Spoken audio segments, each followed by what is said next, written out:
mivavaka fiamenana, mivavaka fiamenana. Fianarana arahanao eto amin'ny andramitra izao sy ny ankirandreo. Isaky ny alatsinainy hatramin'ny zoma amin'ny 7 sasany alina ora Europa. Mivavaka fiamenana iarahanao amin'ny mpanompon'Andriamanitra Radio Salama Mivady sy ny groupe izay maharesy. Andrenesanao toroteny sy fampahelezana. Mivavaka fiamenana, mivavaka fiamenana. Sambatra izay volanihaino ka miaro toro mandrakariva eo am-bavahady ary miandry eo amin'ny lambaravarana. Mialoha ny fiamenana amin'ny alina no maso mba hisaisainako ny teninao. Mivavaka fiamenana, mivavaka fiamenana.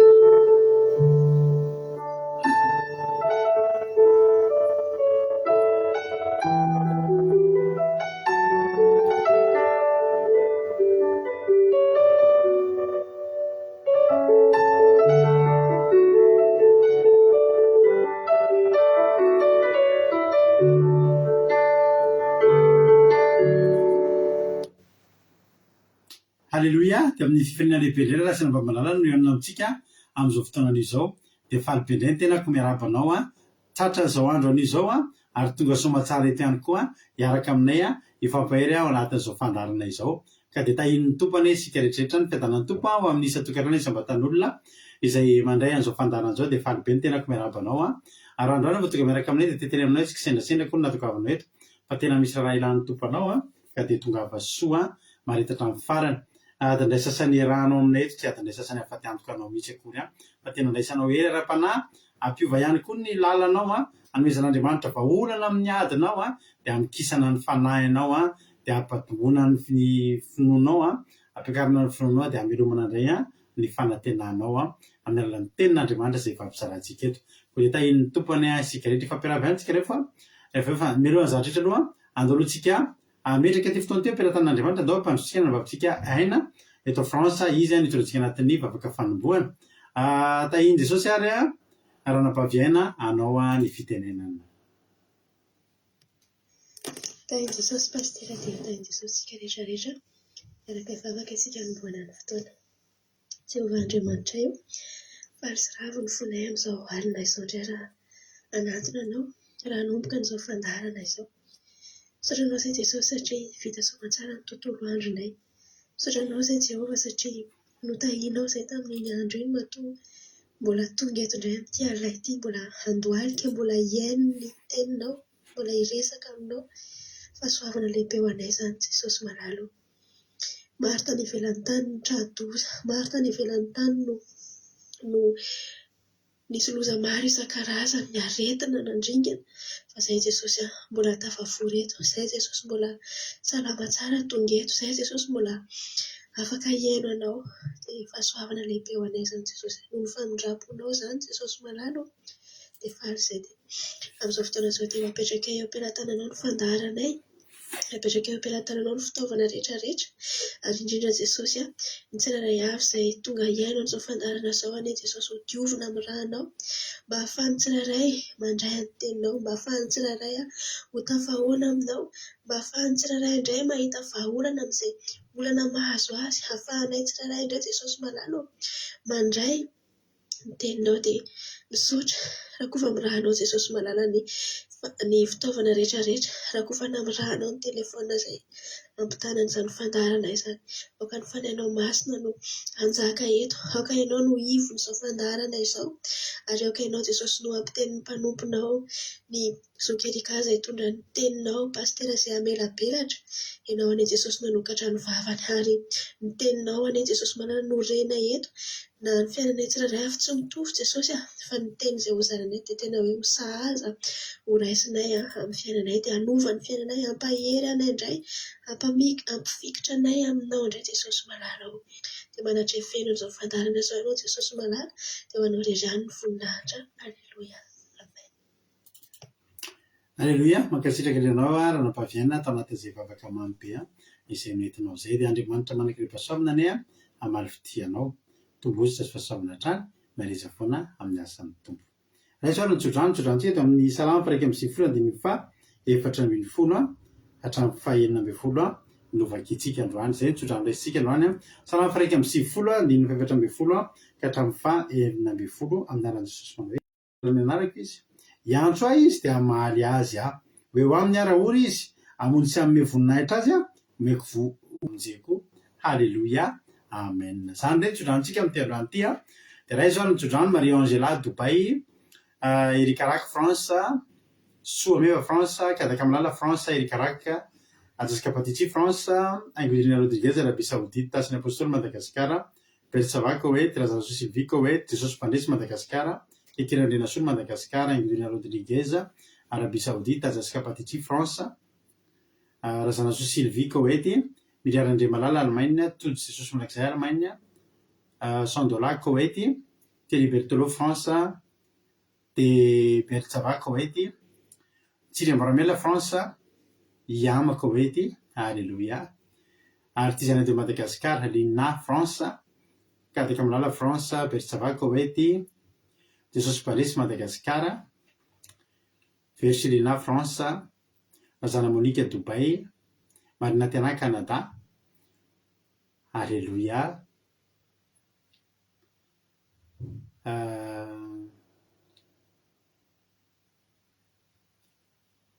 Todo Jesosy Mandrakizay Allemagne. Tahiny Jesosy ary isika mianakavy. Alléluia.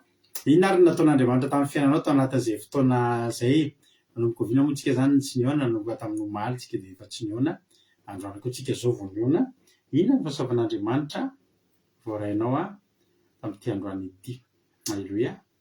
Ny fahasoavan'Andriamanitra omaly sy androany dia ny fanotonotana ny fitahian'Andriamanitra. Alléluia.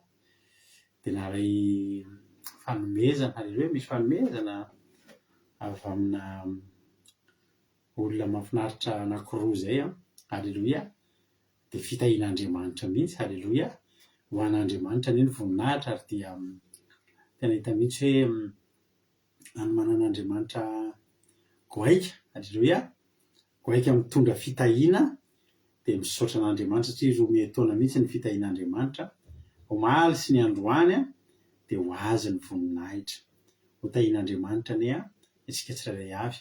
Inona ny nataon'Andriamanitra tamin'ny fiainana, inona ny azonao hijoroana vavolombelona, inona ny azonao lazaina amin'ity androany ity. Alefantsika nira dia anjaranao zao no mijoro vavolombelona. Aza ketsainao anao rery fa zay koa mba te heno inona ny fahasoavan'Andriamanitra ny raisinao hanomezantsika voninahitra androany. Tsy hanomboka ity fandaranty raha tsy misandratrety ny Andriamanitsika. Andao ary hijoro vavolombelona isika dia alefako nira dia afaka mandoratra ianao dia vakiko ny fijoroana vavolombelona izay ataonao. Iny Jesosy aloha mampionona France, Razana Monique Dubai, fandiniko toka zay. Lasarintsika zao ny teneniko anao ianao io tsy afon'Andriamanitra. Ianao ntirititsika totratsika titina nira hoe tsy afony dia ianao io tsy afony. Alléluia. Mety mandalo zavatra sarotsarotra sy mafimafy ianao fa zao ny tady ity tsy afon'Andriamanitra zany ary tsy atakaminy ihany koa. Mino finaritra daholo.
Halleluia, izy koa ane ianao. Halleluia, Jehovah koa ane iay anao tanteraka. Halleluia, ho an'Andriamanitra ny voninahitra tahiny Jesosy isika menaka misaotra ny resady fa vitako maromaro ny fijona vavolombelonao ny vakiko voalohany dia nendranabavy iaina hoe halleluia be fa nandefa soavana be aty amin'ny pastera mivady vokotsodrano sy teny mpitahina avinahitra be ny tontolo andro satria mivahiny aty aminay iaina androany. Halleluia, dia ho an'Andriamanitra ny voninahitra dia andray lalana izy rabitso etsofintsika rano. Halleloia.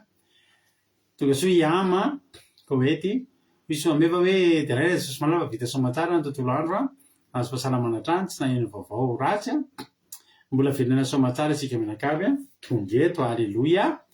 Amen. Halleloia. Hoy raha toy ny tontolo androko androany dia soraka an Jesosy nampinaritra be ny tontolo androko namany asa mandrara rehetra dia nainy Jesosy niaro sy nanome ny anina saza ho anay menakavy kely. Halleloia. dia mbola nampino hoe ay hoy Jesosy mandritra dia raiko Jesosy nanasitrana sy niaro anay menakavy kely dia sady nanome anay saza misaotra Jesosy fa tena lehibe ny famindramponao isan'andro. Tsara Jesosy. Halleloia. Arabaina. Hoy Rozimina hoe voninahitro n'Andriamanitra. Hoy Rozimina hoe voninahitro n'Andriamanitra isaorana Jesosy na fahatsarana rehetra. Halleloia. Amen. Hoy Zokerika hoe Halleloia. Dia raiko Jesosy fa androany fa mba afaka nakaina tato an-trano sy menera sy tanjaka ary meny fahasalamana tsy nisy loza nakasika nareta amin'ny fianakaviana. Amen. Halleloia. Amen.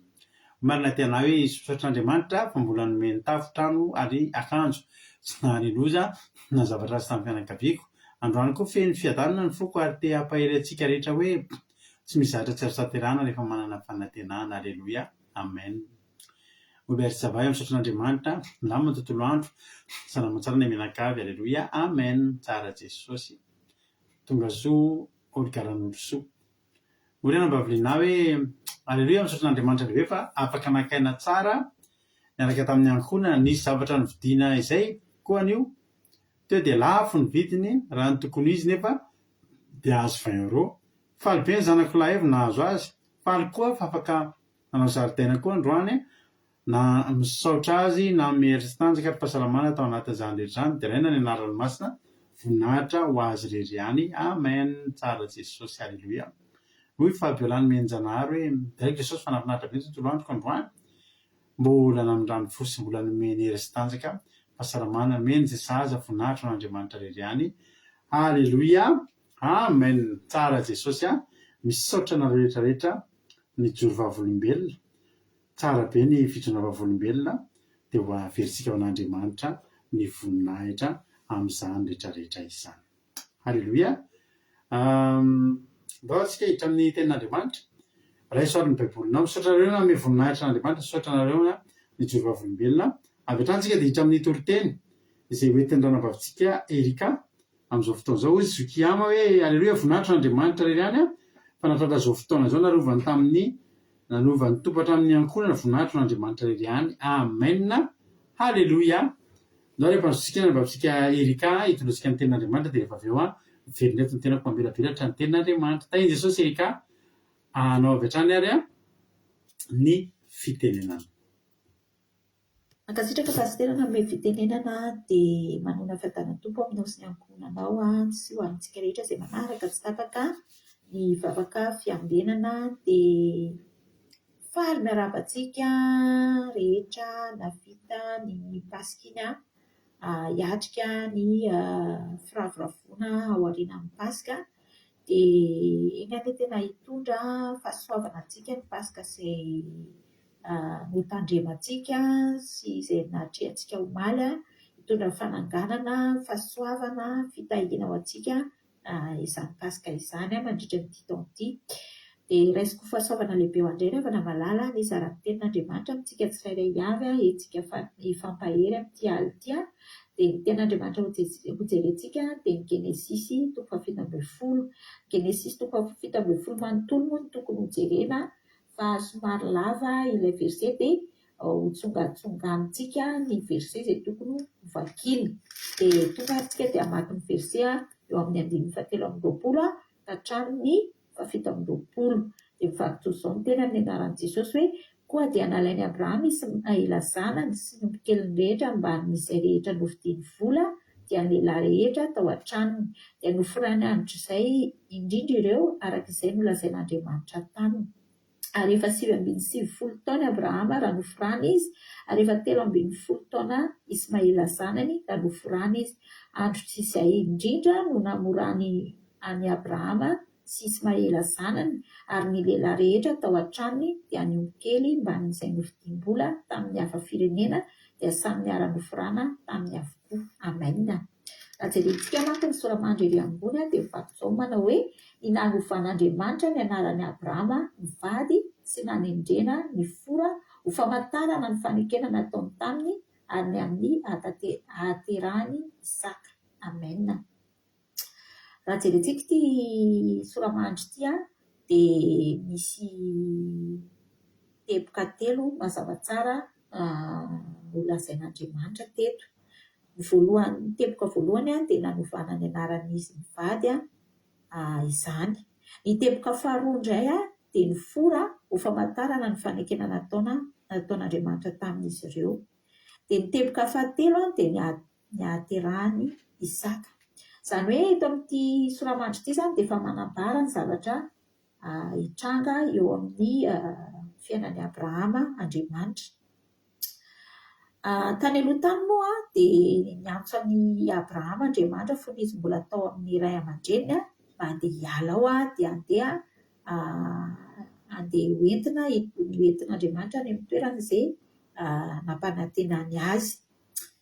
Dia teo dia efa nanomboka ny faneken'Andriamanitra tamin'ny Abrahama fa mbola tsy tanteraka, efa tanteraka moa izany fa mbola namafisina Andriamanitra izany fanekena izany teo amin'ny Genesis 15:1 tapam-by manao hoe aza matahotra ry Abrahama fa izao ny ampingy anao sy valim-pity lehibe indrindra ho anao. Izany hoe teto izany Andriamanitra dia mbola nanome toky an'i Abrahama fa ny fanekeny dia tsy mbola miala amin'ny Abrahama ary ho tanterahany ny fanekena izay noteneniny an'i Abrahama. Namafisin'Andriamanitra teto izany ny fanekeny. Dia teto moa nisy fifampiresan'Andriamanitra sy Abrahama ary rehefa nangataka Abrahama hoe efa mandroso mialehibe inona mba homenao valim-pity menao fa tsy manan-janaka. Dia Andriamanitra moa nanome toky azy hoe raha vao isanao izy nikitana eny amin'ny lanitra dia maro tahaka an'izany ny taranakao. Dia mbola tsy tanteraka tamin'ny Abrahama nefa izany faneken'Andriamanitra izany raha tsy teto amin'ity Genesis 17:10 ity. Dia teto indray Andriamanitra dia namafisin'Andriamanitra navoazin'Andriamanitra ny fanekeny ho an'ny Abrahama sy ny ankohonany. Raha hijerika antsika ny andiny voalohany amin'ity 17:10 ity tapam-by manao hoe mandehana eo anatrehako aoka ho tsy misy tsiny ianao. Dia toizantsika eo amin'ny andiny faharoa fa izao anao fanekeko ho amiko sy ho aminao ary hahamaro anao indrindra. Raha jerena rehefa malala ity eo amin'ny andiny voalohany tapam-by ity dia teto Andriamanitra dia nametraka condition, tolo-lalana, nametraka didy mba ho arahany Abrahama. Alohany hahatanterahany ny fanekena izay nolazainy taminy. Dia mila manatanteraka izany aloha teto Abrahama dia manatanteraka ny condition rehetra izay nitenenin'Andriamanitra azy. Izay vao tonga ny fanekena. Dia inona moa ilay tsy maintsy tanterahana eto dia ny famorana. Raha jerentsika ilay teny eo amin'ny andiny voalohany tapam-by ihany dia inona moa izany hoe tsy misy tsiny ianao.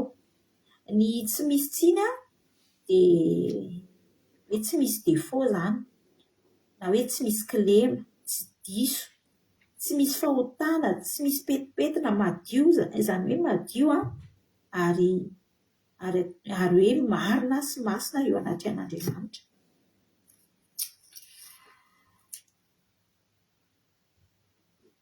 Raha jerentsika nefa ny tantaran'i Abrahama dia eo amin'ny Genesis 19:10 dia misy zavatra mitranga teo amin'ny fiainan'i Abrahama.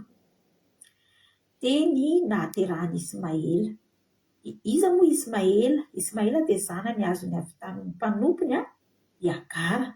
Izany hoe teto izany dia voaloto i Abrahama satria nivady tamin'ny mpanompony izy sady vehivavy hafa firenena no mbola tsy avy amin'Andriamanitra, tsy sitrapon'Andriamanitra, ary azo lazaina mihitsy hoe tsy nihaino an'Andriamanitra izany teto Abrahama fa nihaino sy nankatoy ny tenin'ny Sarai vadiny satria ny Sarai moa ny teny azy hoe vadio i Agara mpanompontsika mba hanananao anaka. Nanomboka teo izany dia misy tsiny teo anatrehan'Andriamanitra i Abrahama, maloto i Abrahama. Dia mialohan'ny androsoan'Andriamanitra ny fanekeny, mialohan'ny hamafisin'Andriamanitra ny fanekena izay efa nampanantenana i Abrahama izany dia mila forana aloha i Abrahama sy ny zazalahy rehetra ozy izy ilay vakitsika teo amin'ny 5:20 teo ao amin'ny tokantranony. Izany hoe izay zazalahy rehetra ao amin'ny tokantrano izany dia mila forana satria io famorana io dia marika famantarana ny fanekena izay nataon'Andriamanitra taminy. Izany no mahatonga an'Andriamanitra teto hoe mila forana i Abrahama satria voaloto i Abrahama aloha dia mila tena mifora. Ny fora dia karazana fibebahana. Inona moa ny endriky ny fibebahana dia endriky ny batisa.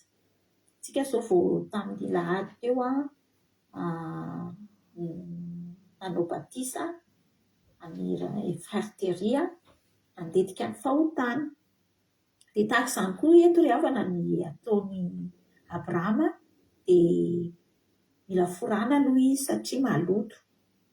Ary tsy izy irery fa ny zazalahy rehetra tao an-tokantranony mba hatanterahany ny faneken'Andriamanitra teo amin'ny fiainany mba hidirany ny fahasoavana ao anatin'ny tokantrano io. Eny na dia ny tenany na dia nofirana ny zanany Ismaela ihany koa mba hitahian'Andriamanitra ny Ismaela satria izany hoe zanaky ny karafa moa ozy ny fitenenana, izany hoe tsy zanaka nakasitran'Andriamanitra izany Ismaela.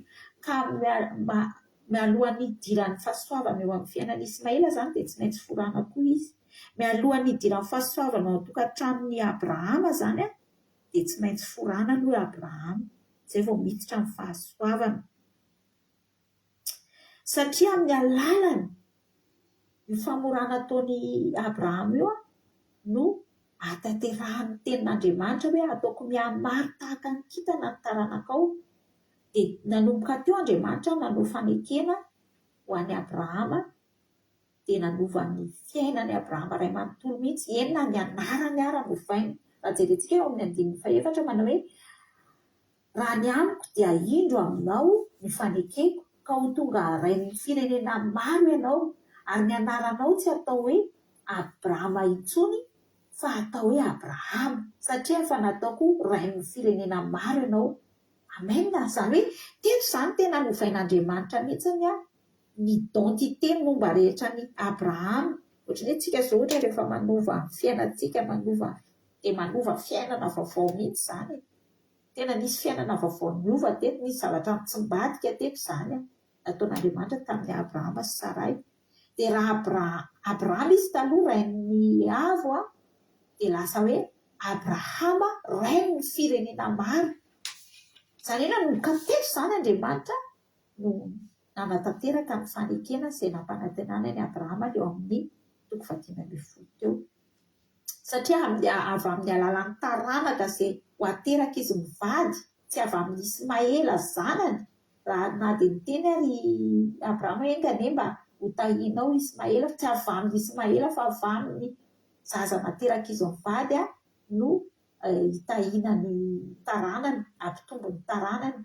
Dia mbola taranaka mandraka ankehitriny izany satria avy ao amin'ny taranany io nipoiran'ny mpanjaka rehetra tao amin'ny Israely, ary nipoiran'ilay mpanjaka amin'ny mpanjaka tompony tompo dia Jesosy Kristy tompo izany. Dia nanomboka teo ravana malala ny idiran'ny fahasoavana tao anatin'ny tokantranon'i Abrahama satria raha jerentsika ilay ao amin'ilay soramandry teo dia le teboka fahatelo manao hoe ny ahaterahany Isaka, izany hoe aorianan'ny famorana zany dia misy zavatra teraka indray, misy fahaterahana indray mitranga eo amin'ny fiainan'ny olona anankiray dia mitranga teo amin'ny fiainan'ny Abrahama sy Sara vadiny. Ny anarany Sara ihany koa dia novaina hoe ho Sara. Dia nisy fanovana zany teo, nisy fananganana fiainana efa rava, efa potika, efa tsy nahitana fanantenana. Dia ny fahasoavana izay narotsak'Andriamanitra dia notanterahana Abrahama moa zany tenin'Andriamanitra zany eo amin'ilay 1720 dia noforanany zaza rehetra, ny lehilahy rehetra tao anatiny tokantrano. Dia rehefa avy noforana izy ireo dia tanteraka tamin'izy ireo fanekena izay nataon'Andriamanitra taminy. Dia tahaka izany koa tsika ravana malala, isika reto dia tokony forana. Tena ilaintsika ny famorana ny havana malala. Saiko izao hoe firy taona ianao vita batisa, satria nanomboka rehefa natao batisitsika dia teo aloha ny famorana amin'ny fiainantsika. Ny zavatra miova zany tahaka ny frère miova zao ny fiaina satria noforana izy natao batisa. Dia itsika koa rehefa namalala andao hoforana, andao manaiky hoforana ny fotsika, ny saitsika, ny fanahintsika, enina ny fomba fiainantsika mihitsy ny ara. Mety hoe hiteny ianao hoe za efa vita batisa, za efa afaka ny amin'izany, fa andao anaiky hoforan'Andriamanitra foana raha tiantsika misy zava-baovao indray ny fiainantsika, raha tiantsika hiditra ao anatintsika ny fahasoavana. Dia iza moa ilay fahasoavana? Dia Jesosy Kristy tompo. Tsy afaka ny hiditra eo amin'ny fiainantsika Jesosy raha tsy forana no ny fotsika, ny saitsika, ny fanahintsika. Dia meteza zany ianao forana dia meteza handray an'izany tenin'Andriamanitra zany anao sitrapon'Andriamanitra, fa teto Abrahama nanao sitrapon'Andriamanitra dia tanteraka taminy ny fanekena dia niditra tamin'ny fiainany fahasoavana. Dia ho aminao any koa anefa ny fahasoavana hiditra amin'ny Abrahama zany ho tanteraka aminao sy ny ankonanao raha manaiky ho forana ianao sy ny ankonanao. Dia voninahitra ho an'i Jesosy Kristy ihany. Aleloia, amen. Aleloia. Mankasitraka ny anarana mba verika tanatin'izay tenin'Andriamanitra izay noentinao, izay tena sady mampahery no tena mahafinaritra tokoa izay. Andriamanitra manaka-pahasoavana ny amaly fitianao dia mitombozitra sy pahasoavana hatrany dia mahereza foana amin'ny asan'ny tompo. Aleloia. Ty Genesis 17:10 dia tetezana. Aleloia. Tahaka ny tetezana anankiray manasaraka fiainana anankiroa. Aleloia. Dia teo ambonin'ity andininy fahatoko Genesis 17:10 ity zany io zany ny tetezana ny ampitany Abrahama nakany amin'ny fahalehibiazana. Kany amin'ny fahalehibiazana satria nanovan'Andriamanitra ny momba azy mihitsy. Aleloia. Io mantsy tsy hoe ny anarany fotsiny no nisolo.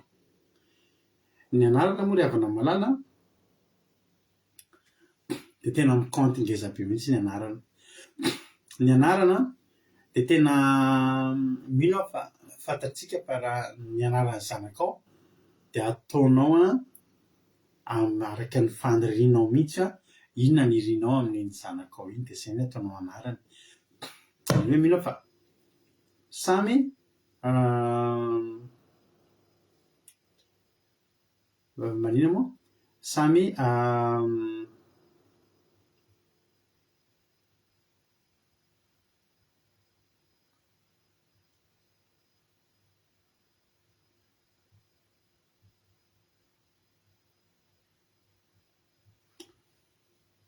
misy vetivety fotsiny ry havana.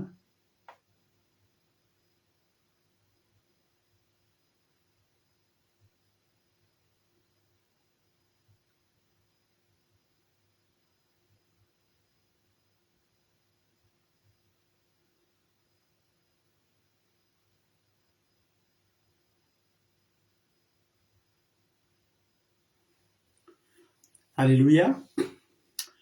Dia tetezana izay mandeha makao amin'ny manova fiainana. Miova zany a hatramin'ny anarany, manomboka hatramin'ny anarana novain'Andriamanitra.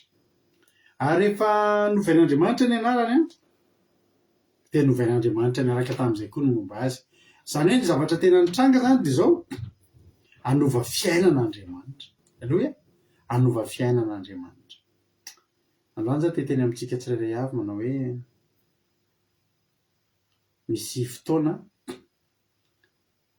mandalo an'io ny fiainantsika. Misy fotoana mandalo an'io fiainana miova ovain'Andriamanitra io ny fiainantsika, ary ao ambadika eo amin'io tetezana io ny ahafahantsika tena manararoatra mba ahafahantsika misitraka le fanovana tsara be omen'Andriamanitra. Jerena nge le soramandry, le soramandry a dia ohatran'izao le soramandry. Le soramandry moa dia efa milaza sady ny zavatra hitranga tokoa, manao hoe ny nanovan'Andriamanitra ny anaran'i Abrahama mivady sy ny nanendreny ny fora ho famantarana ny fanekeny nataony ary ny amin'ny ahaterahany Isaka. Inona moa ny tena zavatra nendrasany Abrahama rehefa teo amin'ny fiainany? Ny tena nandrasany Abrahama teo amin'ny fiainany dia ny mba azahoany an'io Isaka io. Aleloia. Satria efa nananjanaka ihany izy. Eny e, ohatra antsika efa nitahiny tompo ihany. Fa tsapanao mihitsy hoe misy zavatra tena endrasanao a. Tena zavatra miavaka io avy amin'Andriamanitra. Aleloia. Misy zavatra zany efa azonao ihany, ohatran'ny hoe mbola tsy dia nahafa-po anao zany le izy, ohatra mbola tsy dia nahafa-po e. Ao ambadika amin'io a, ao ambadika Genesis 17 io tetezana zay lalovana io. Aleloia. Eo a no mandalo ny andehanantsika hifindra. Aleloia. Rahatsika kely ravana malala fa misy zavatra tsy maintsy somary lamina kepetrety fotsiny. Rahatsy indrindra.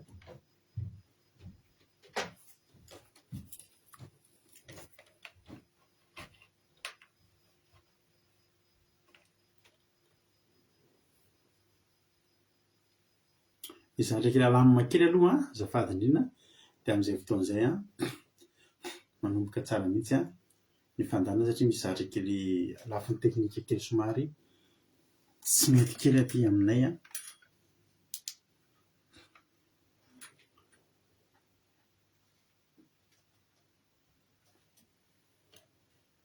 mitozantsika ny toriteny avy eo. Aleloia.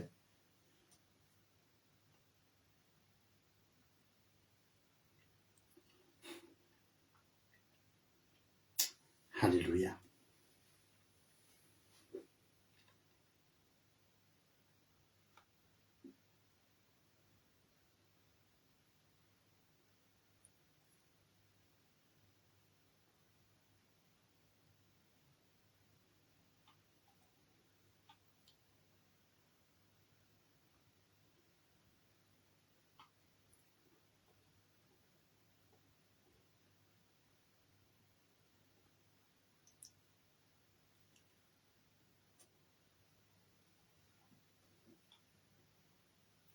Manoitsika avy eo vetivety fotsiny.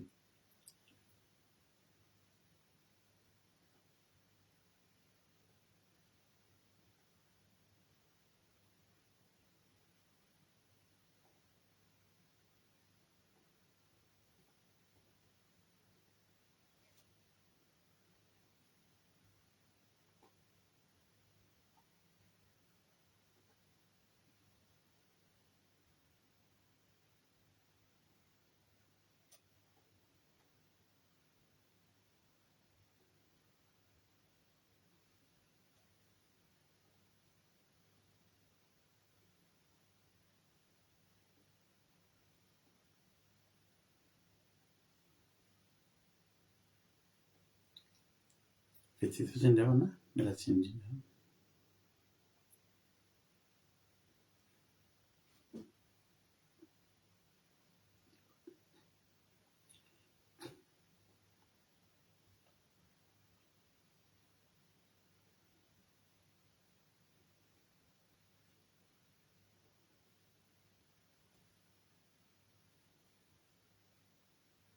zay taverina am'loniny mbola mety atsara nareo any a tsy tapatapaka ny fandarantsika any a aveliko am'izay ary ny zavatra ny teneniko a de zao le izy ny Genesis koa 17 a dia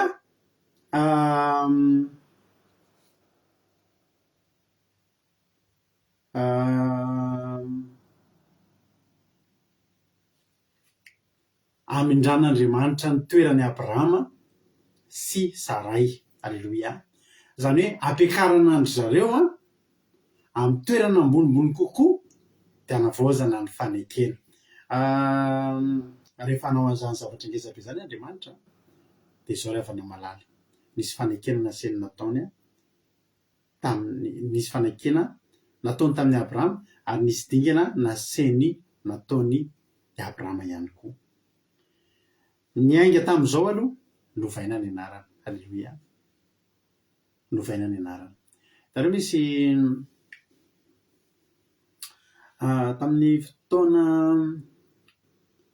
any États-Unis moa no malaza firenena be tomobile indrindra sady anisan'ny firenena sy ponina tena tia tomobile ary tena hoe miroborobo zany tsenan'ny fiarakodia zany any États-Unis. De fantatsika amba fa ny firenena Amerikanina manana marikana tomobile betsaka indrindra maneran-tany. Tsy misy manana ny Frantsay, manana ny Allemand, fa ny Amerikanina no loha laharana amin'ny fananana isan'ny marikana tomobile. Misy tomobile be dia be tsy tanohanao zany. De zao de ny olona ny firenena ty ivelany zany de mba maniry mihitsy mba te hoe azo marché hoe mba apitra tomobile. De hitantsika fa na ny Renault na ny Peugeot de manisy nandefa tomobile alefa any États-Unis amidy. De rehefa hoe version amerikanina izy de atao hafa noho ny rehetrarehetra mihitsy. Samy hafa mihitsy ny alantsika mihitsy avatsika mahafantatra tomobile de samy hafa mihitsy zany. Ohatra hoe tomobile vita frantsay mandeha eto France sy any amin'ny pays européenne sy africaine. Fa rehefa any États-Unis de hafa mihitsy. Atao hafa mihitsy ny endriny mba hanaitaitra ny Amerikanina. Atao ohatry hoe mipozipozin'ny tomobile Amerikanina ihany. De nisy orinasa atao hoe Toyota de mba te andefa ina moa andefa tomobile amidy any amin'ny États-Unis de tsisy ny vidy mihitsy ny Toyota tany États-Unis tany voalohany. Vao mahita an'ilay izy fotsiny ny Amerikanina Toyota ohatry hoe tsy tian'zareo ohatry hoe kely masika ohatry hoe ina hividy tomobile tsika ny hoe Chrysler ny endry zareo ino dizy ty Cadillac be zany Dodge zany ny tomobile Amerikanina. Chevrolet de hoe inona le tomobile ao Toyota de tsy tiandry zareo de tsy nandeha mihitsy ny fiara Toyota tany États-Unis. De nahita hevitra ny tompon'ny Toyota hoe andao ovaina ny anarany. De ataotsika mbola tomobile de ataotsika anarana Amerikanina mba manaitaitra le izy. De nalefa tany am'izay de nasiana novaina le Toyota natao hoe Lexus. De novaina le sigle zany tsy le sarina lohana omby intsony fa natao L ohatry hoe Lexus. De nalefa tany États-Unis tonga de lafo de vidin'ny olona am'izay le izy. Nefa Toyota ihany fa inona le anarana fotsiny io fa de azo tafiditra tany an-tsain'ny Amerikanina izy Lexus. Tsara zany Lexus zany nefa ohatry hoe karenjy iny zany zao mety tsy lasa any io vo hoe karenjy fa mety ovaina Carré ohatra na zavatra ohatry zany Range de mety mandeha any États-Unis. Zay fotsiny ny anarana fotsiny Toyota ihany le izy fa novaina Lexus fotsiny de ohatry hoe mihaja be le anarana ohatry hoe mihaja be de ohatry tononona amin'ny fiteny Amerikanina de tonga de tian'ny Amerikanina. Teo ihany ny teo fa ny anarana fotsiny miova. Zava-dehibe ny anarana. Zava-dehibe ny anarana. Ary havana malala ny anarana aloha ny novain'Andriamanitra voalohany. Mitondra zavatra ngezabe ho anaranao io. Eritrereto tsara ny anarana zanako rehefa ho atao. Eritrereto tsara. Atao fianarana tena feno fitahiana tsara. Alleloia. Hoy izy tena mandra rehefa feno 70 taona Abrahama de nisy ony zao izy ka nytenany hoe izaho Jehovah Andriamanitra tsy to mandeha izao no Andriamanitra tsy to mandeha any anatrehako ka aoka tsy misy tsiny ianao fa izaho anao ny fanekeko ho amiko so aminao ary amin'ny maro anao indrindra dia ny kohaka Abrahama ananao hoe raha ny amiko dia indro aminao ny faheke dia ny kohaka Abrahama ary Andriamanitra ny teny taminy ka hoe raha ny amiko dia indro aminao ny fanekeko ka ho tonga ho rain'ny firenena maro ianao aneranao tsy atao hoe Abrahama intsony atao hoe Abrahama satria efa ataoko ho rain'ny firenena maro ianao dia maro ny taranakao indrindra ka ataoko firenena maro ianao ary isy mpanjaka iseho avy aminao ary oroko ny fanekeko so aminao mba amin'ny taranakao mandimby anao hatramin'ny taranaka faramandimby ho fanekena mandrakizay mba ho Andriamanitra ao sy ny taranakao mandimby aho anao aho ary omeko anao ny taranakao sy ny taranakao aorinao ny tany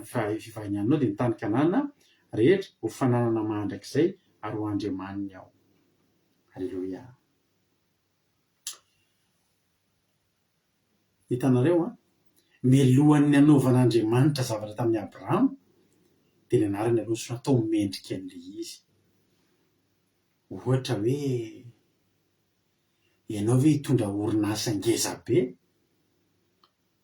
dia ny anaranao hoe raha ilay tsy tafavoaka lahy ohatra misy anarana ohatra izany tsy anarana ohatra zao hoe tsy miambola misy anarana ohatra izany nenantsika Madagasikara taloha dia ohatra zany ny anaranao nataon'ny ray aman-drenao ndre ry ilay tsy tafavoaka lahy nefa ianao tena hitondra olona tena hitarika olona tena hisahana zavatra ngeza be dia na ny olona ry me za taloha rehefa tany am-pianarana ary efa marary dia ohatra hoe rakoto salama dia tsy ao dia misy mamaly marary tsy afaka miasa zany tsy afaka miandra zany fa naninona ray tsy nantiandra ka izaho marary na dia rakoto salama dia le anarako zany lasa ohatry mifanesona ohatry hoe mifanesona hoe rakoto salama marary rakoto salama tsy ao izy fa lasa izy marary nefa za rakoto salama dia ry zany ny anarany ohatra hoe raha vida arsona hoe vida be fotsiny zany dia hoe olona tena hitondra formation iforme olona tena mpianatra tena zavatra be raha vida sona ohatra azonareo ovaina le anarany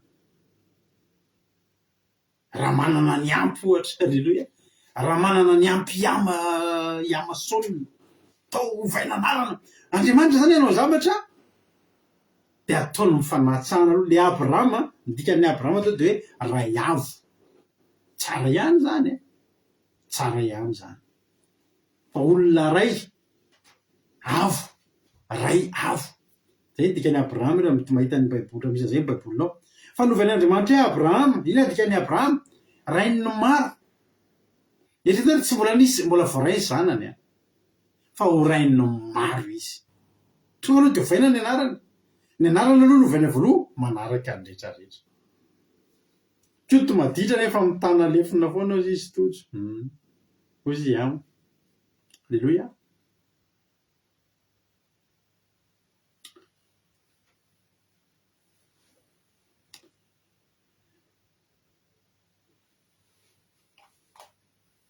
Misy ten'Andriamanitra hoe ataoko Abrahama satria efa nataoko ho rain'ny firenena maro ianao io Andriamanitsika nge ry havana malala tena tsy takatry ny saina e. Alleluia. Raha tsy matahomanana raha tsy misy horaisina zao manana man'izay raha manako raisina mety mijery izy indraindray raha manako raisina tsara zany misy raisina foana ao alleluia raha manako raisina aizy nareo raha manako raisina dia mba mino fandarina tampoka eto alleluia. Ozy Andriamanitra efa nataoko ho rain'ny firenena maro androany ovaina ny anaranao ary ianao efa natao ny any anana zany efa misy zavatra nalefan'Andriamanitra iaika mbola tsy rainy maro mbola voarainy zanakao fa ny anaranao dia efa mifaly sahady ianao amin'ny anaranao hoe ho rainy maro tonga zany ianao dia courage niny ny dona niny ny atra na dia ray aza zanako ho rainy maro ao aorinao tonga nge Andriamanitra dia efa miteny ho ny tenin'Andriamanitra ho afenoko any Abrahama va ozy izy zay ho ataoko alleluia tonga dia novaina anarany ho rainy maro ary efa natao le izy misy zavatra zany naorin'Andriamanitra ny ananany ianao io zao fa mizatra naorin'Andriamanitra 5 taona lasa androany vao hotenenina efa nataoko.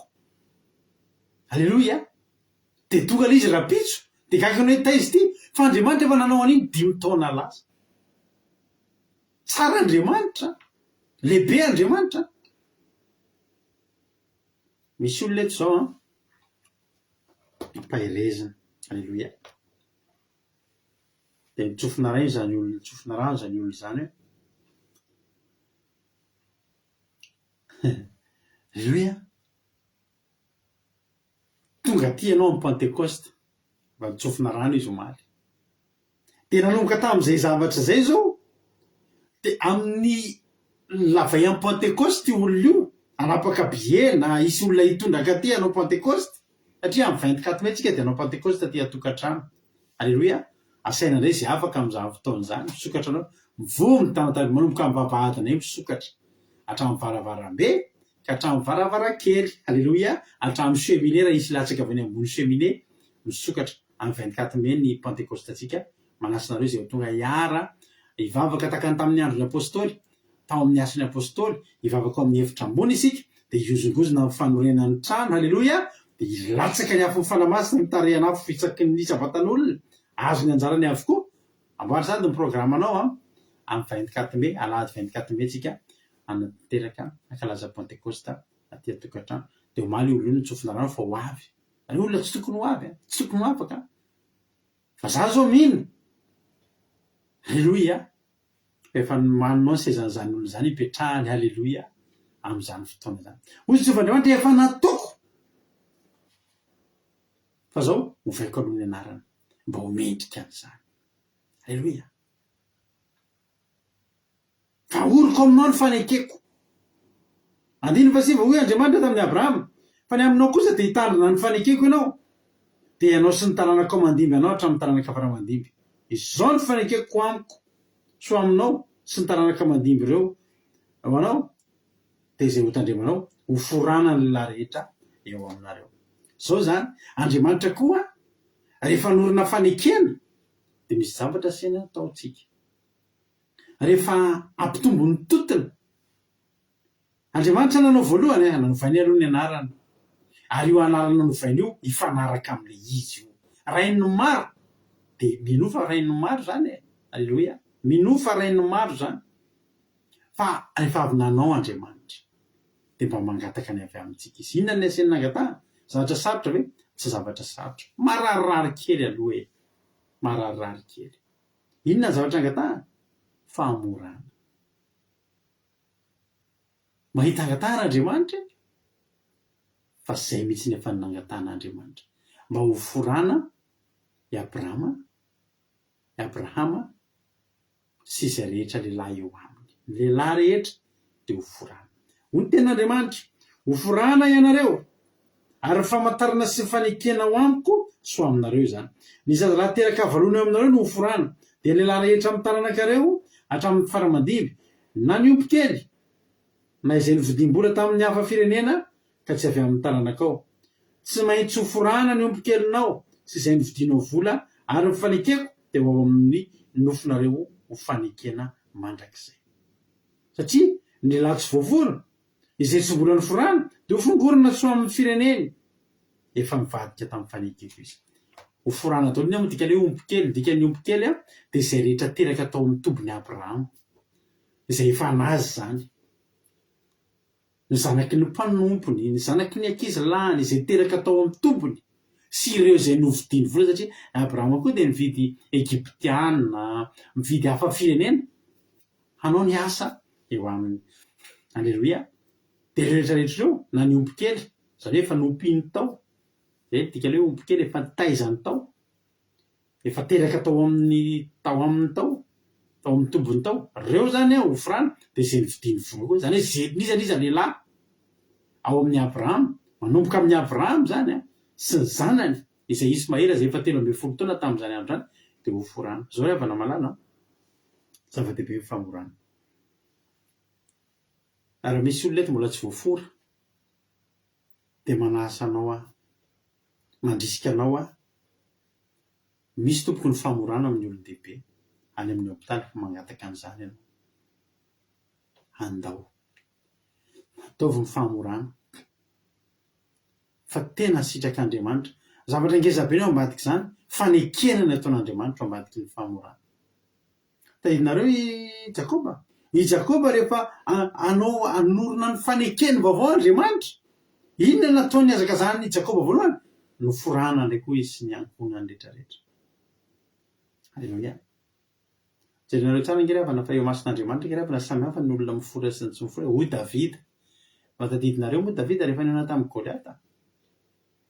Ny olona rehetra tonga dia natahotra ny Goliata. Davida tsy natahotra ny Goliata. Davida tsy nanontany momba ny Goliata. So fotsiny nanontaniany Davida. Voafora sa tsy voafora io lehilahy io? Dia ny hoe tsy voafora io. Dia izy Davida. Zinona moa io lehilahy tsy mifora io?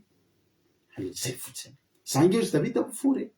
Io mason'Andriamanitra, jeren'Andriamanitra, iza no mifora dia iza no tsy mifora. Zay mifora anaovana fanekena, zay tsy mifona ringana. Halleluia. Tao amin'ny Abrahama, zay lehilahy tsy nety noforana dia naringana. Zay tsy noforana dia tsy an'Andriamanitra, dia tsy momba azy Andriamanitra. Zay naneky noforana, naovan'Andriamanitra fanekena. Halleluia. Ry afaka malalako. Hoy Davida rehefa nijery an'ilay lehilahy goavambe, jerena ohatry dia nijery zinona moa io lehilahy tsy mifora io niaiky ny miaramila an'Andriamanitra velona hozy izy. Tsisy dikan'io ry havana. Tsisy dikan'io rahalahy hozy Davida. Satria nahoana io tsisy dikany? Eo mason'Andriamanitra samy hafa zasy io. Za mifora, io tsy mifora. Zay fotsiny. Halleluia. Za zany dia miteny aminao, anao fanekena aminao Jehovah zao. Ny mifora teneniny atao dia mifora ranofo aloha. Forana. Atao didipotra. Halleluia. Anao faneken'Andriamanitra. Iakatra ny totony. Halleluia. Iakatra ny totony. Efa nahazo zanaka hoe Abrahama teo. Fa Andriamanitra mita fa tsy ilay tena izy. Tsy mbola ilay tena izy io. Efa nitahiny tompo ianao hatramin'izay. Amen. Fa tsy mbola tena ilay izy iny. Mba hainao moa zany tena hoe fitahin'Andriamanitra. Zany tena hoe programan'Andriamanitra amin'ny fitahina amin'ny fiainanao zany. Hoy Jesosy tamin'ny Natanaela. Rehefa tonga zany Natanaela niona tamin'i Jesosy voalohany, dia hoy izy Jesosy, zany ny Israelita tsy misy fitaka. Taika, misy Natanaela io, tao fantatrao ah. Dia izy Jesosy mbola teny ambany aviavy ianao izy ah, dia efa hitako. Mbola gaga koa izy hoe hitanao ve za teny ambany aviavy? Dia izy ianao tokoa ny zanak'Andriamanitra velona. Dia Jesosy, satria ve hitako ianao tany ambany manga, tany ambany aviavy, dia zay ny tenanao amiko hoe zanak'Andriamanitra velona. Mbola hita mihoatra noho izany ianao Jesosy. Halleluia.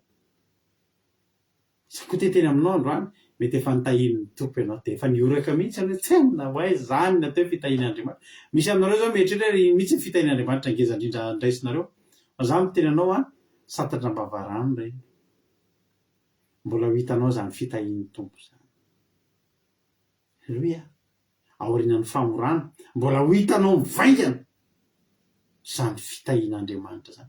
Ho hitanao mivaingana hoe zao zany atao hoe fitahin'ny tompo zany. Zao le tena izy. Efa nisy Ismaela teo ah, efa nananjanaka Abrahama, efa feno, efa faly izy. Fosy Jehovah mbola ataoko feno tanteraka ny fiafalianao. Halleluia. Mbola ho avy ny tena izy. Iza ny tena izy? Isaka. Fa raha viany Isaka ny tonga, ao ambadiky ny famorana. Satria inona kay nateraky ny famorana? Fanekena vaovao. Halleluia. Fanekena vaovao. Zao teneninao androany. Jehovah manaiky ho forana. Halleluia. Fa voazin'ny fanekenao amiko. Halleluia. Ny tovizantsika rehetra tonga eto androany nalana vavy, ny famoranantsika dia ny fotsika ho forana. Halleluia. Ny fotsika ho forana. Zany olona forana zany ndray a, forana ny fo zany, dia miala. Zay rehetra hitovizantsika amin'izao tontolo zao, zay fotsiny. Halleluia. Ny olona ny forana dia tsy mitovy amin'ny olona lehilahy rehetra tsony tamin'izany satria efa ny forana. Fa ny fotsika no forantsika koa androany. Halleluia. amena dia anao fanekena vaovao amintsika Andriamanitra. Efa nananjanaka ihany ho ianao, efa nitahiny tompo ihany ianao, efa nipoaka fitahina ihany ianao, fa amin'ny anaran'i Jesosy ao ambadiky ny famorana ny anaranao mihitsy no faina aloha. Tsy mendrika anao tsony io, zany hoe ohatry ny tena ohatry ny hoe naonana zany hoe ohatry ny hoe tena mahita trano ianao dia misy garazy iray eo anatin'ny tranonao ao. De ohatry ny mahita an' Jehovah zany hoe manitatra an'le tany avy aty ambadiky ny tranonao mihitsy. Alleloia. Manitatra an'le tany avy aty ambadiky ny tranonao mihitsy. Atao inona io? Atao garazy. Le garazy iray eo tsy ombotsony.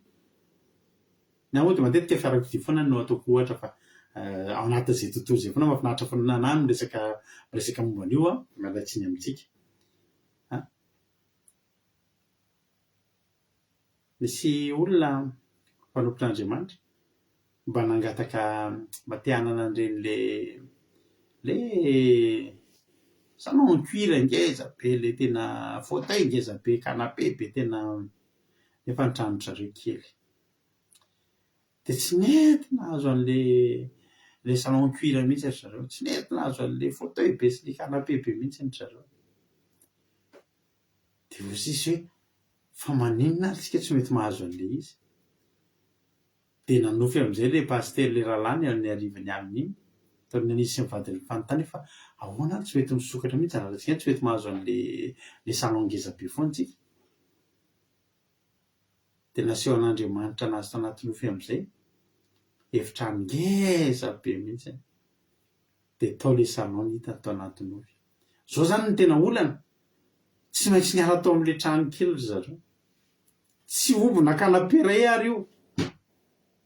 Betsaka amintsika maniry salon complet be le ngeza be, tena salon d'angle be reny mihitsy nefa ny efitranontsika mbola kely. Tsy le salon tsy ho avy, fa ianao tsy mety hitombo. Miala amin'ny trano kely io, sahia manao dingana. Miala amin'ny trano kely io dia midava trano ngeza, trano omby an'ilay salon. Alleloia. Amen.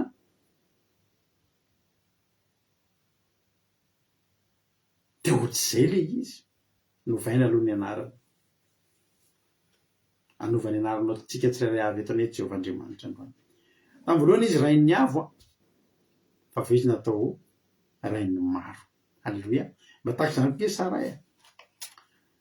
Hoy Andriamanitra andimy dia mivolo, dia hoe Andriamanitra tamin'ny Abrahama, ny amin'ny Sarai vadinao, Sarai, tsy ataonao Sarai intsony ny anarany fa Sara no anarany. Tsy dia mifakay zareo anaran'ireo. Azaviko anao rehefa avy eo.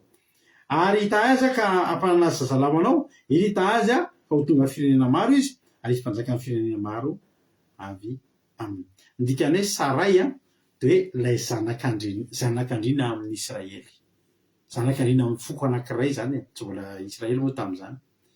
Ohatra zany hoe princesse kely mantsy ny dikany, princesse ny dikany hoe Sarai.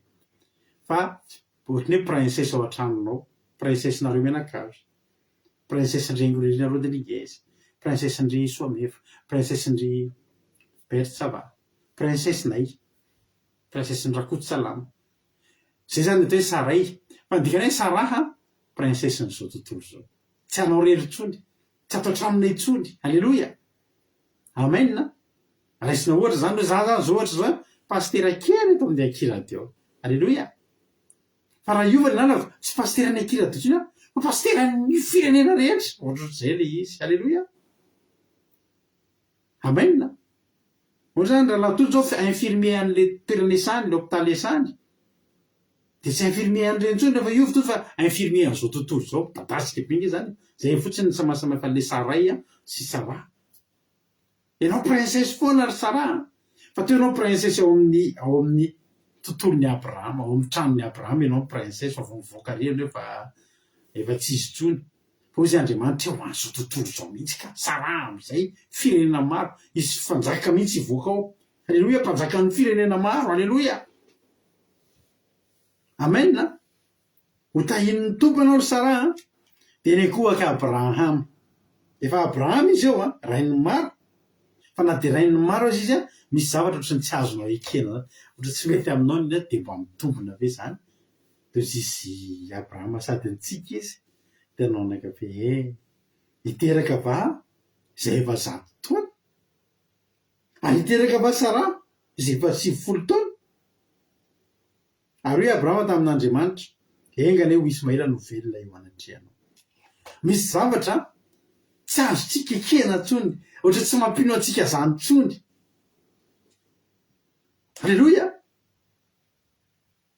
Misy zavatra zany tsy azontsika ekena ntsony ohatra tsy mampino antsika ntsony. Nefa ny anaratsika rehefa novain'Andriamanitra. Andriamanitra nefa tsy anala-baraka atsika. Ohatra ny anarao rapanarivo, novainay rapanarivo, nefa nafirehana bisy ary tsy hitanao, na dia raha manan-jato aza tsy hainao. Izy anarana rapanarivo, ratrema rapanarivo, nefa ianao zany tena litena tsisy ninona mihitsy. Dia mehezan'olona fotsiny rapanarivo haha. Manino izy io raha vao miainga amin'ny raha manan-jato reny aloha na raha misy raha manan-jato sy rapanarivo ato. Fa Andriamanitra tsy nanabaraka anao zany rehefa efa nanova izy e. Alleloia. Amen.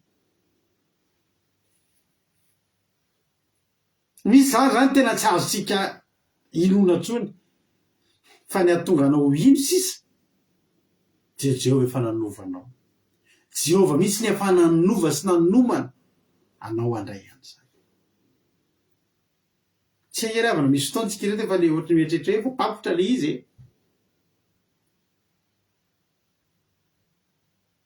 Tsika mieritreritra fa tapitra ny azon'Andriamanitra atao tamintsika tsy ry havana. Ary ty tantara ity dia tena manome fanantenanantsika fa tsy misy fiafarana ry havana ny fitahian'Andriamanitra amin'ny fiainantsika eo. Dia mieritreritra efa tapitra efa aizatsika taloha zany na le firy million ohatra zany raha vola ndresahako. Resaka fitahiana andresahana eto. Dia aizatsika taloha na le vola tamin'ny arony zany. Dia mieritreritra anao fa tsisy an'ireny intsony. Tsisy an'ireny intsony ve zao amin'ny Jehovah? Mbola misy an'ireny amin'ny Jehovah. Mbola misy zavatra tena tsy maintsy mahakasika ny fonao foana azy ny Jehovah Andriamanitra io atao. Alleluia.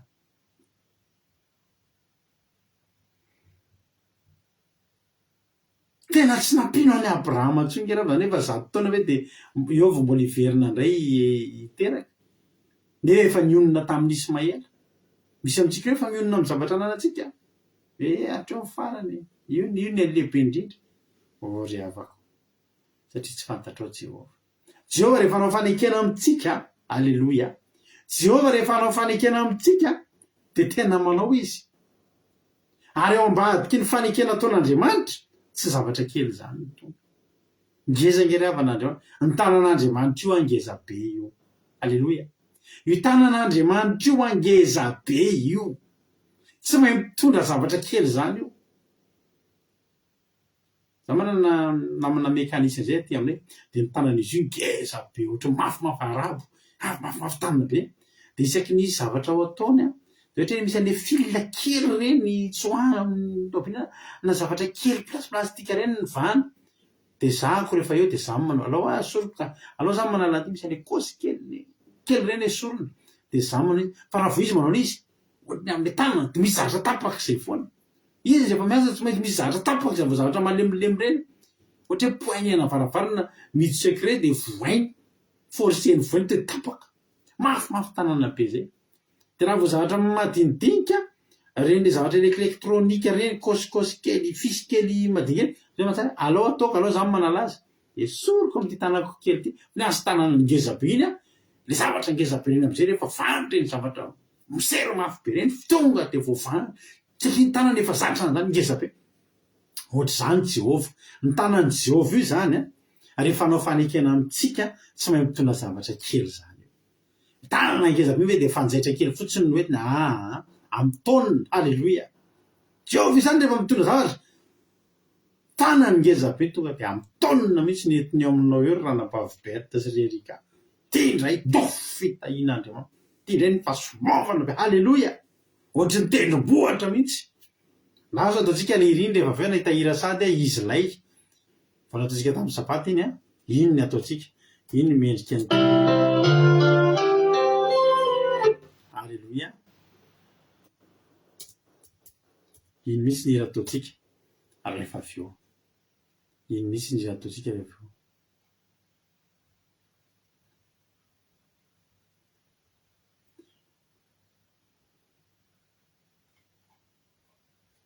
Izy moa miran'iny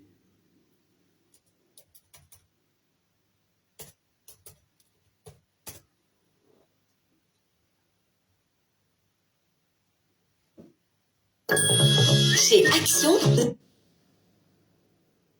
Alléluia.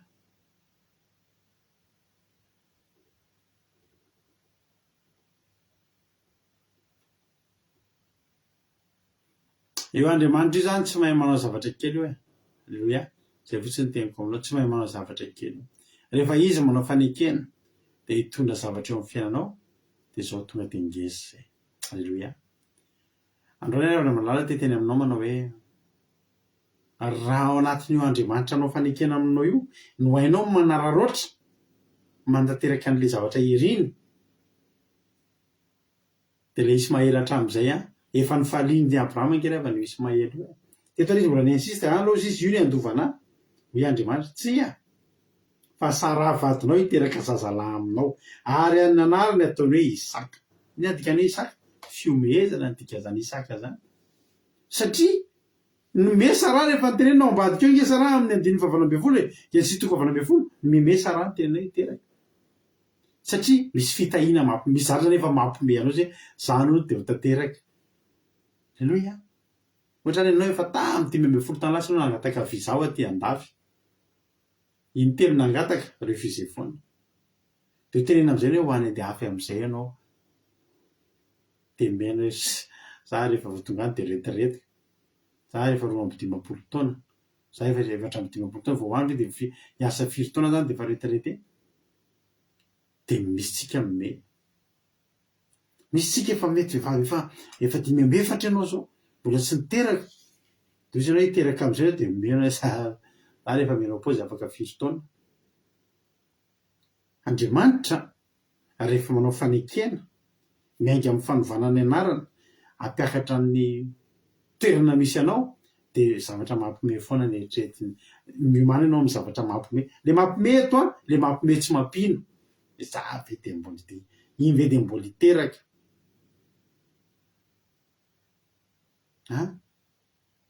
Tsy hiteraka tsony iny. Dia izy Andriamanitra hiteraka izy ka. Ary tena zanako sy izy mihitsy. Isaka ny ataonao anarany. Ary zao ny fanekeko ahoriko aminy ho fanekena mandrakizay ho antanana amin'ny mandimby azy na dia nampime aza ny nataonareo anarany. Fiomehezana ny anarany Isaka. Zao zany ny zavatra nitranga ny tombo hasina izy mivady. Ny tombo niakatra sy tandinina izy mivady. Ny tombo ny nampiakarin'Andriamanitra ambony ny toerany. Nitarin'Andriamanitra ny fanjakany. Niainga tamin'ny anarany daholo zany. Fa zao tsisy tanteraka rehetrarehetra zao raha tsy nanaiky noforana i Abrahama. Aloha za teteny aminao hoe nahazo tsodrano hoy 20 ary ny amin'ny Ismaela dia efa niaino anao iny rehefa nita azy ka hamaro ny tanàna sy hampitombo azy indriny hiteraka andrina 20 izy satria efa nitendreko firenena lehibe nefa fanekeko ahoriko amin'ny Isaka izay hateraka Sara aminao raha avy ny taona tahaka izao. Zao nge raha nataon'Andriamanitra tsy hoe ho avy Isaka dia natoloana tanteraka mihitsy maty Ismaela. Ismaela nitombo fa amin'ny Isaka koa efa assurena dia mbola tsy tonga azy. Efa ao ny miorina ny fanekena rehetrarehetra. Ny zavatra teo aminao talohany ty androany ty hitombo. Fa ity fanekena vaovao ity iorina ato ray ny fitahian'Andriamanitra sy ny fanekeny ahoriny ray amin'ny zava-baovao izay ho ataony amin'ny fiainanao io. Alleluia. Ho tahin'ny tompany antsika rehetrarehetra. Ary efa vita ny tena nataony taminy dia niakatra Andriamanitra niala teo amin'ny Abrahama. Vita ny tena Andriamanitra niakatra Andriamanitra. Alleluia. Inona ny taony Abrahama vao niakatra Andriamanitra 20 dia nalainy Abrahama ny Ismaela zany sy ny ompikeliny rehetra mba amin'izay rehetra novidiany vola dia lehilahy rehetra tao an-tranony dia niforany ny andro izay indrindra andro izay indrindra reo araka ny olazain'Andriamanitra taminy. Ary efa 5 taona Abrahama rano forana izy, ary efa 3 taona Ismaela rano forana izy. Andro izay indrindra ny namoranany Abrahama sy Ismaela zanany, ary ny lehilahy rehetra tao an-tranony dia niompy kely mba amin'izay nividim-bola tamin'ny hafa firenena, dia samy niara ny forana taminy avokoa. Halleloia, amen. Ry havana malala, Andriamanitra anao fanekena, ianao hoe manaiky forana, ianao hoe hitondra zay ao aminao rehetrarehetra ho forana, ho tarihanao ve ny ao an-tokantranonao rehetra ho tian'Andriamanitra. Halleloia. Ho le ranabavy zay resaka tamiko ny agny izy pasteur, reo lahy kely reo sisa manaiky anao fa reo ataoko tian'Andriamanitra. Dia jerena koa le zany efa taloha efa lehibe reny efa tsy dia mihaino an'izany tsony, fa le anakiroa kely reto reo ny resahan'i Jesosy isan'andro isan'andro. Fa reo zazo reto koa dia tena tian'Andriamanitra. Ataovy ohatr'izany ny zanantsika ry havana malala. Inona ny zavatra tao ambadiky ny famorana raha vakitsika ny andeha nikany sy toko avaram-biny folo dia tao amin'ny natatera niseho ny anjely ny confirme nanamarina izay nitenenin'Andriamanitra. Andriamanitra ny teny fotsiny aloha dia niakatra izy, dia nirahany amin'izay ny anjely hitondra zavatra mivaingana, nirahany amin'izay ny anjely ilaza le vaovao mahafaly. Ohatry ny mivory zany zao tsika dia voaresaka teo fotsiny fa ao an-danitra misy an'lefa mandray noty, misy dekona mandray noty tao dia ridina amin'izay ny dekona hitondra an'le noty. Reto avy ny voasoratra, reto avy no tonga aminao. Dia ridina amin'ny anjely. Genesis toko avaram-biny folo la vakinao fa tsy mbola ampitaontsika dia zao ny nisehon'ny anjely telo tamin'ny Abrahama. Teo amin'izay no natsoina Sara nilazana ny fanapahan-kevitr'Andriamanitra fa hiteraka zazalahy izy, na dia efa 7 taona aza, na dia mime aza dia tsy manino omena zazalahy ihany. Hotahin'ny tompony antsika rehetra anaovany anaranao Andriamanitra dia anao zavatra lehibe mihoatra noho izay nieritreretinao, mbola tsy lavitra anao ny tany aloha tany no ataon'Andriamanitra anao. Fa zao meteza ho forana ianao, forano fonao, forano fanahinao. Hiditra Pentekostsika afaka 5 andro latsaka. Halleloia. Dia matoky sominao fa anatanteraka an'izany ianao dia hisitraka an'izany fitahin'Andriamanitra zany. Ny fitahin'Andriamanitra nataona taminao hatramin'izay, raha mbola vonona hifikitra sana vao fanekena ianao androany dia tady ity fa santatra mbavarany reny. Fa ho avy ny tena izy Ismaely reny, fa ho avy ny tena Isaka tokoa dia alorina ny fanekena aminao anie Andriamanitra. Halleloia, amen. Tonga ny fizarana fahatsapana tapitra ny toriteny. Halleloia.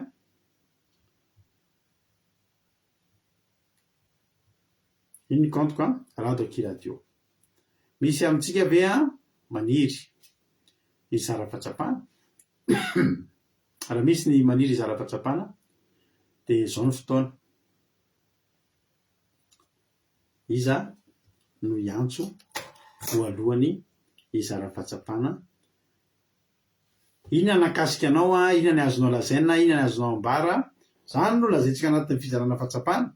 Io ary rehefa misy apelina miditra, izy ary no hiditra voalohany mampitaitaina, mampientanetana, tsy izy akory fa irana vavintsika Iaingo Nirina Rodriguez no hiditra voalohany izara fahatsapana ato. Ka raha efa ao ary izy atao hoe dia mentsika azy fitenenana Iaingo Nirina Rodriguez, inona ny azonao ambara, inona ny azonao lazaina.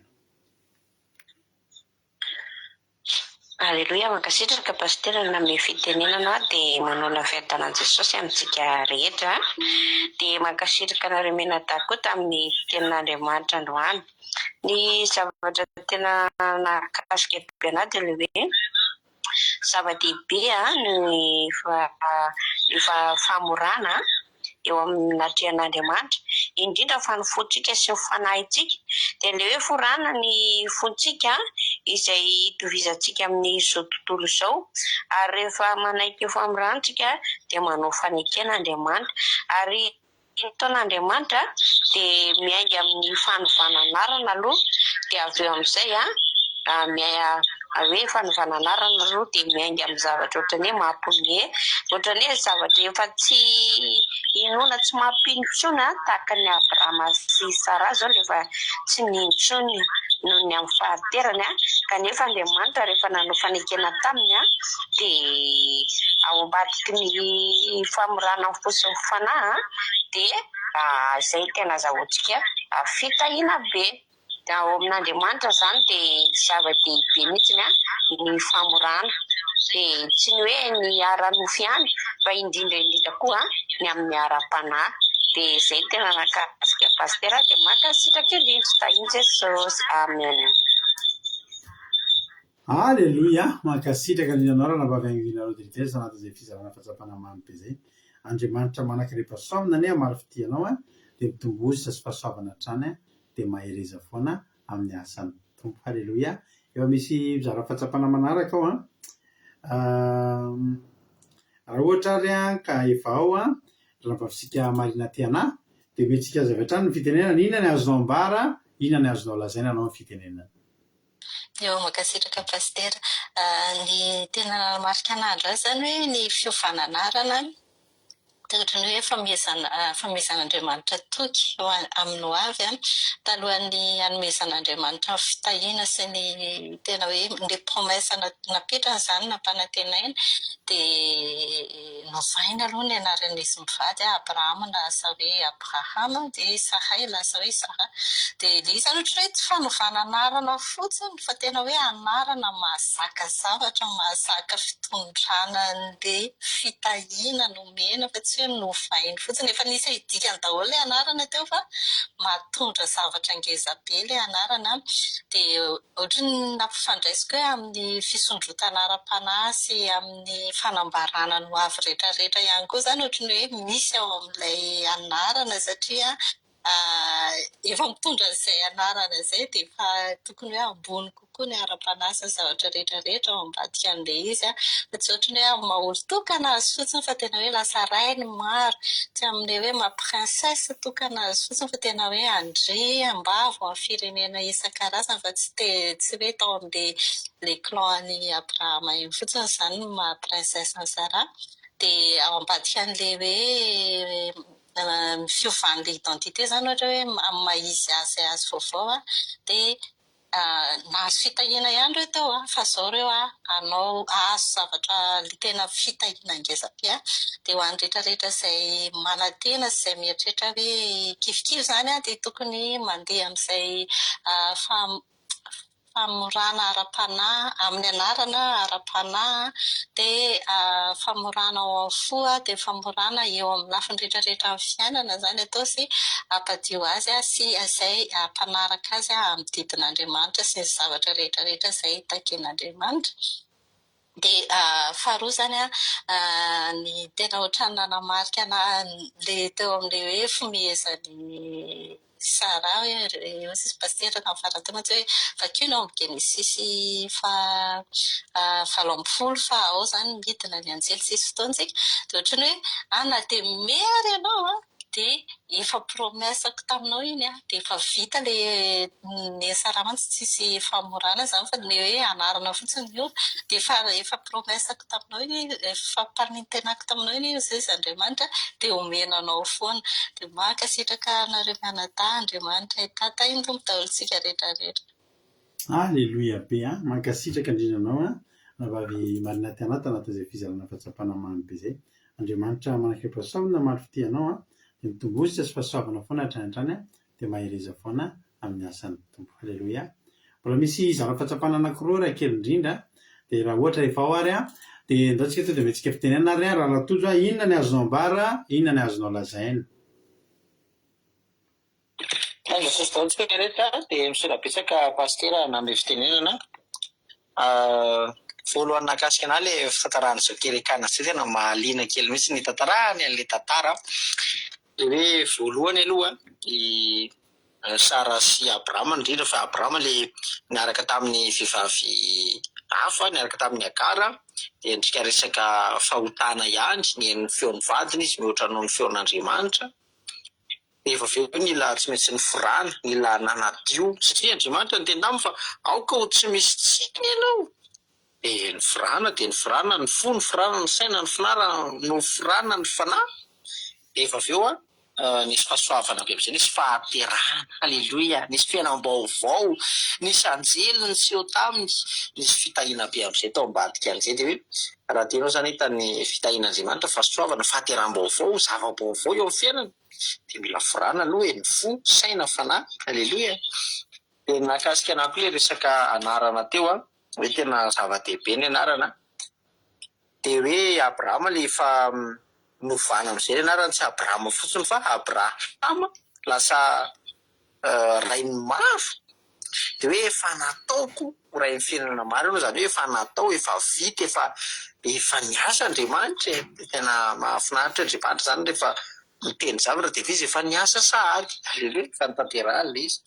De nivana koa Saray, ndry nakasikelana koa hoe princesse kely teo, princesse teo amin'ny Abrahama aloha izy, teo amin'ny foko ray, teo amin'ny zanak'izy ireny, fa rehefa hoe izy lasa princesse ny zao tontolo zao, halleloia, nahafinaritra.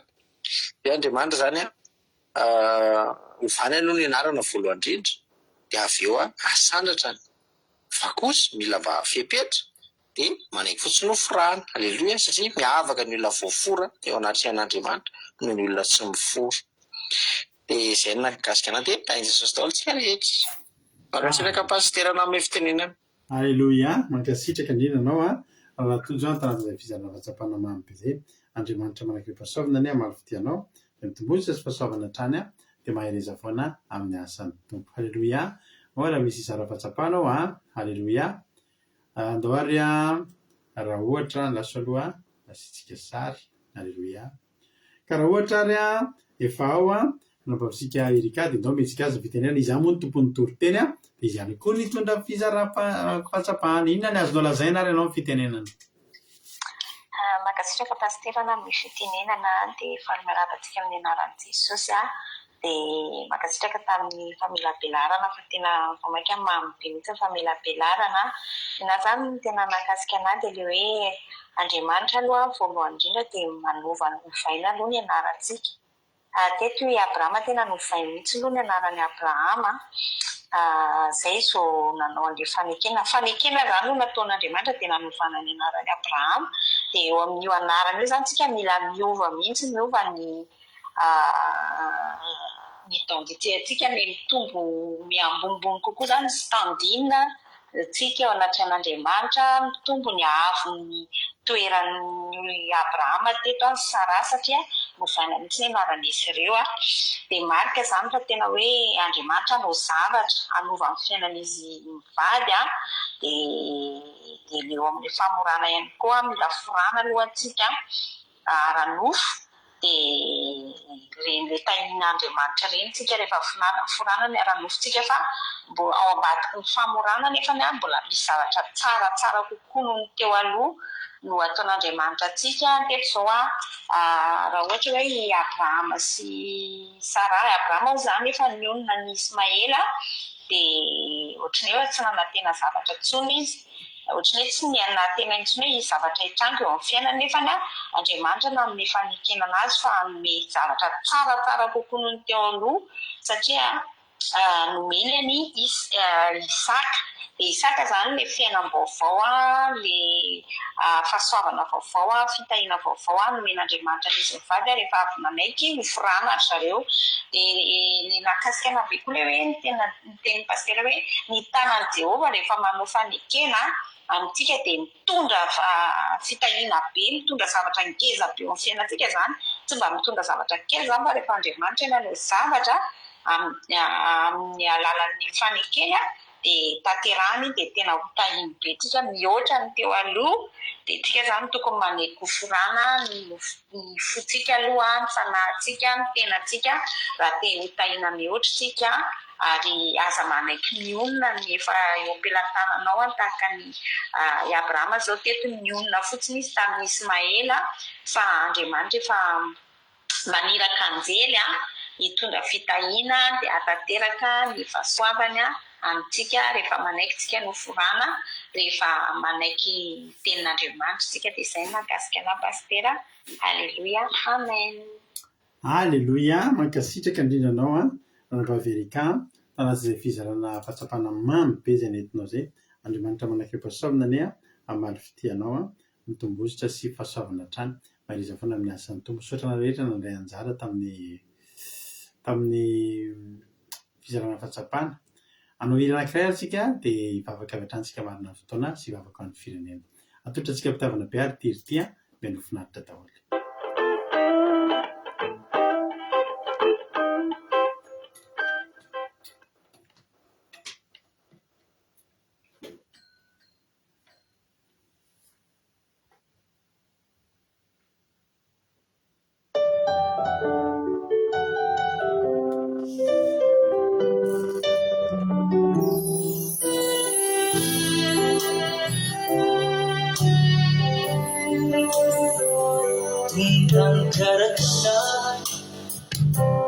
Lavitry rano mangazana zitsizy tsy vaky ny aina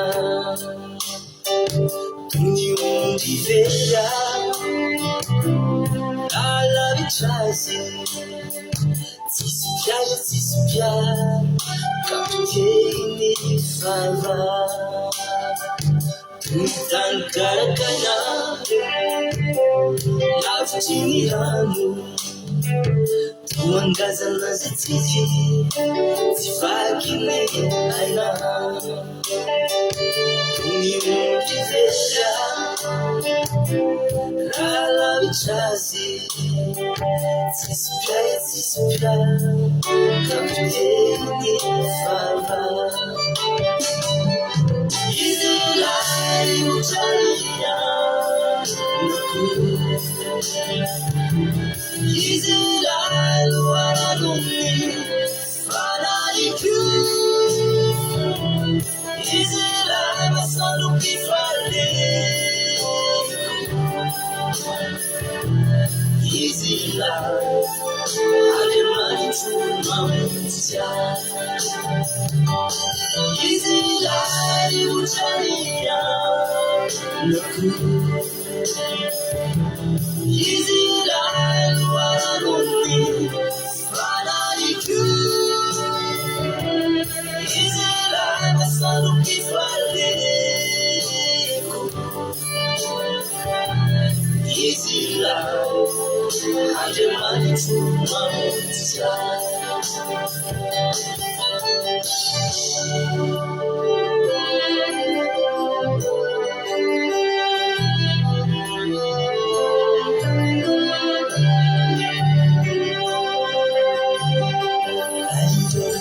Saja sisi ngeli saya tahu maniri tumaleni lavitri niye anjakani yesu sauri saya tahu sisi fena miti tirana tesoro ajireri lavitraja sisi mengi saya tahu maniri tumalemi lavitri niye anjakani yesu sauri saya tahu sisi fena miti tirana tesoro izy lai uchalia izy lai luaralumi falaliku izy lai masaluki fale izy lai alemani tumamutia izy lai uchalia izy lai luaralumi falaliku izy lai masaluki faleku izy lai alemani tumamutia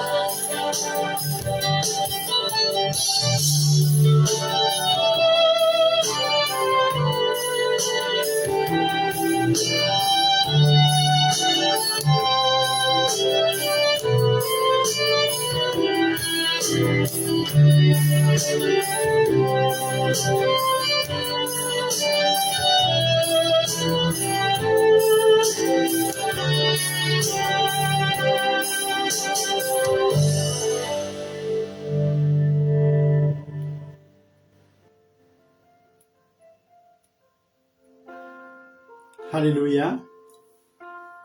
Dia mbola tsy mitsahatra ny misaotra anao zay Jesosy dia natontosany ny fandarina teto androany. Misaotra betsaka Jesosy satria no fahasoavanao no tsy natapaka nyity fandarana teto ary nahavitana ny zara izany hafatra izany.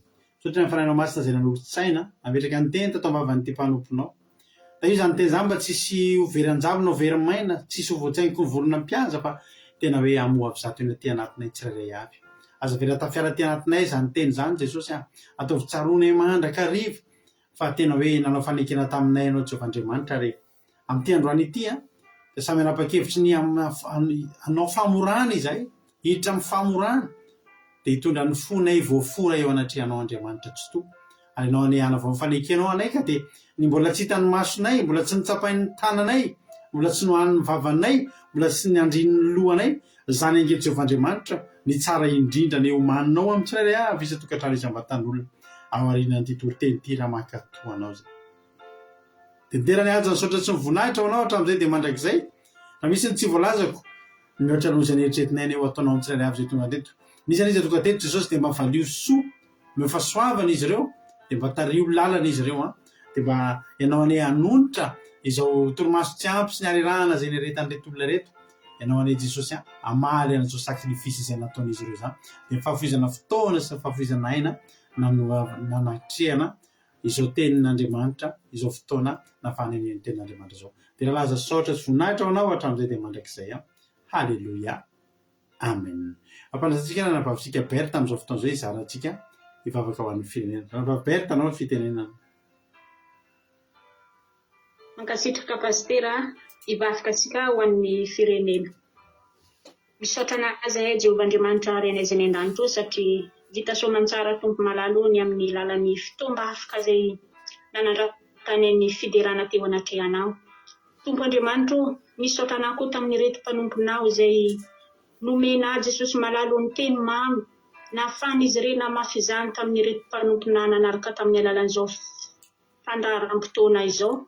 Engane tompo ny teny izay nirenesany tandroany tsy hitondra fanadinoana eny amin'ny tontolo mpiainanay Jesosy malalo, hanana fankatoavana hanaiky ny amin'ny alalan'ny famorana izay tena hanolo tena hoe ho anatrehanao, hanaiky tompo Andriamanitro hitondra ny momba nay rehetrarehetra Jesosy malalo, tena rao no ny anaranao izay entinay eto anatrehanay Jesosy malalo satria mbola tena anatin'ny fahalotona izay fa amin'ny alalan'izany fanetrenay ny tenanay, amin'ny alalan'izany Jesosy ny fanoloranay ny fonay hoe ho anatrehanao no ahafahanay hadio Jesosy malalo.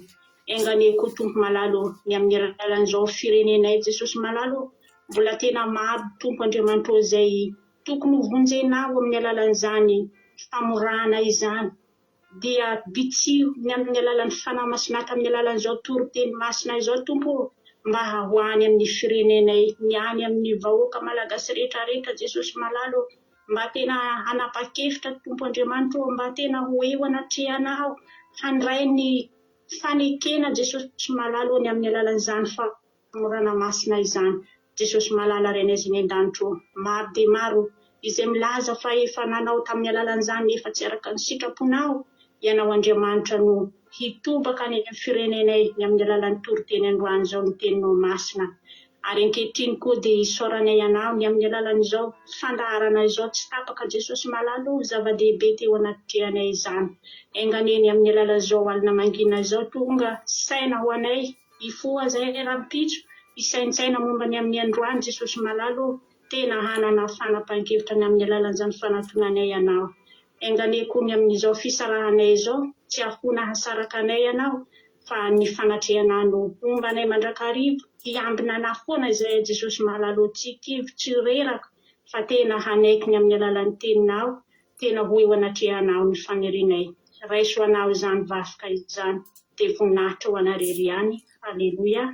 Amen. Halleluia. Mankasitraka indrindra anao ranavavy Berta tao anatin'izay mivavaka mamy be ho an'ny firenena izay nentinao izay. Dia Andriamanitra manaiky fahasoavana any amin'ny fitianao dia mitomboisa sy fahasoavana hatrany dia mahirezaka foana amin'ny asan'ny tompo. Misaotra antsika rehetra koa tonga niaraka taminay teto androany nahatra hatramin'ny farany dia Jesosy amaly fitianao.